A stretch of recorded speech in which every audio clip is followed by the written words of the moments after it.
Aluva പുളിഞ്ചോടിൽ trailer മറിഞ്ഞ് അപകടം. Driver നിസ്സാര പരിക്കുകളോടെ രക്ഷപ്പെട്ടു.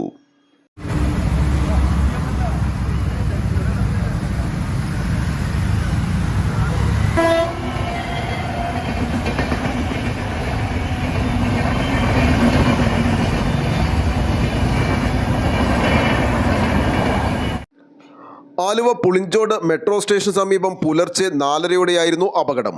ദേശീയപാതയുടെ അരികിലുള്ള കലുങ്ക് തകർത്താണ് സിമന്റ് മിക്സ് കൊണ്ടുപോകുന്ന ഈ ട്രെയിലർ 8 അടിയോളമുള്ള തോട്ടിലേക്ക് മറിഞ്ഞത്.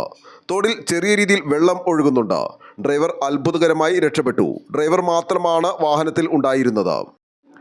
എന്നാൽ എന്താണ് സംഭവിച്ചെന്ന കാര്യത്തിൽ വ്യക്തതയില്ല. വാഹനം റോഡിന്റെ വശത്തേക്ക് ഒതുക്കിയപ്പോൾ കലുങ്ക് തകർന്നു പോയതാകാം അപകട കാരണമെന്നും നാട്ടുകാർ പറയുന്നുണ്ട്. ആലുവ ലൈവ് ന്യൂസിന് വേണ്ടി സിദ്ദീഖ് കാരക്കാടിനൊപ്പം സനൂപ് കളമശ്ശേരി.